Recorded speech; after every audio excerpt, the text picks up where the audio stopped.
Bezaleel membuat tabut itu dari kayu penaga, 2,5 hasta panjangnya, 1,5 hasta lebarnya, dan 1,5 hasta tingginya. Disalutnyalah itu dengan emas murni dari dalam dan dari luar, dan dibuatnyalah bingkai emas sekelilingnya. Dituangnyalah 4 gelang emas untuk tabut itu pada keempat penjurunya, yaitu 2 gelang pada rusuknya yang satu dan 2 gelang pada rusuknya yang kedua. Dibuatnyalah kayu pengusung dari kayu penaga, dan disalutnyalah itu dengan emas. Dan dimasukannyalah kayu pengusung itu ke dalam gelang yang pada rusuk tabut itu, supaya tabut dapat diangkut. Dibuatnyalah tutup pendamaian dari emas murni, 2,5 hasta panjangnya dan 1,5 hasta lebarnya. Dibuatnyalah 2 kerup dari emas tempaan dibuatnya itu, pada kedua ujung tutup pendamaian itu, 1 kerup pada ujung sebelah sini dan 1 kerup pada ujung sebelah sana. Seiras dengan tutup pendamaian itu, dibuatnya kerup itu pada kedua ujungnya. Kerup-kerup itu mengembangkan kedua sayapnya ke atas.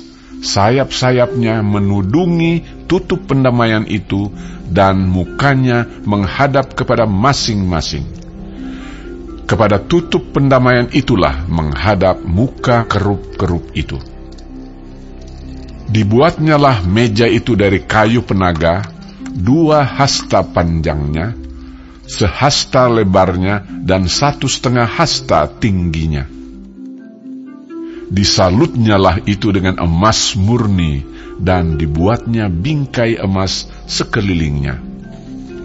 Dibuatnyalah sekelilingnya jalur pinggir yang setapak tangan lebarnya, dan dibuatnya bingkai emas sekeliling jalur pinggirnya itu. Dituangnyalah untuk meja itu 4 gelang emas, dan dipasangnyalah gelang-gelang itu di keempat penjurunya pada keempat kakinya. Dekat ke jalur pinggirnyalah gelang itu, yakni tempat memasukkan kayu pengusung, supaya meja itu dapat diangkut. Dibuatnyalah kayu pengusung itu dari kayu penaga, dan disalutnya dengan emas, yaitu supaya meja itu dapat diangkut. Dan dibuatnyalah perkakas yang di atas meja itu, yakni pinggannya, cawannya, piala dan kendinya, yang dipakai untuk persembahan curahan, semuanya dari emas murni. Dibuatnyalah kandil itu dari emas murni. Dari emas tempaan dibuatnya kandil itu, baik kakinya, baik batangnya, kelopaknya, dengan tombolnya dan kembangnya, dibuat seiras dengan kandil itu. Ada 6 cabang timbul dari sisinya. 3 cabang kandil itu dari sisi yang satu, dan 3 cabang dari sisi yang lain. 3 kelopak yang berupa bunga badam pada cabang yang satu, dengan tombol dan kembangnya, dan 3 kelopak yang serupa pada cabang yang lain, dengan tombol dan kembangnya. Demikian juga dibuat ke-6 cabang yang timbul dari kandil itu.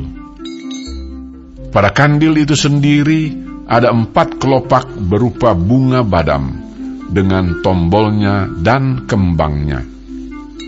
Juga ada 1 tombol di bawah sepasang cabang yang pertama yang timbul dari kandil itu, dan 1 tombol di bawah yang kedua, dan 1 tombol di bawah yang ketiga. Demikianlah juga dibuat ke-6 cabang yang timbul dari situ. Tombol dan cabang itu timbul dari kandil itu, dan semuanya itu dibuat dari sepotong emas tempaan yang murni. Dibuatnyalah pada kandil itu 7 lampu dengan sepitnya dan penadahnya dari emas murni. Dari 1 talenta emas murni dibuatnyalah kandil itu dengan segala perkakasnya. Dibuatnyalah mesbah pembakaran ukupan itu dari kayu penaga, sehasta panjangnya dan sehasta lebarnya, 4 persegi, tetapi 2 hasta tingginya. Tanduk-tanduknya seiras dengan mesbah itu. Disalutnyalah itu dengan emas murni, bidang atasnya dan bidang-bidang sisinya sekelilingnya, serta tanduk-tanduknya. Dibuatnyalah bingkai emas sekelilingnya. Dibuatnyalah 2 gelang emas untuk mesbah itu di bawah bingkainya, pada kedua rusuknya, pada kedua bidang sisinya, sebagai tempat memasukkan kayu pengusung, supaya dengan itu mesbah dapat diangkut. Dan dibuatnyalah kayu pengusung itu dari kayu penaga, dan disalutnya dengan emas. Dan dibuatnyalah minyak urapan yang kudus itu, dan ukupan murni dari wangi-wangian, seperti buatan seorang tukang campur rempah-rempah.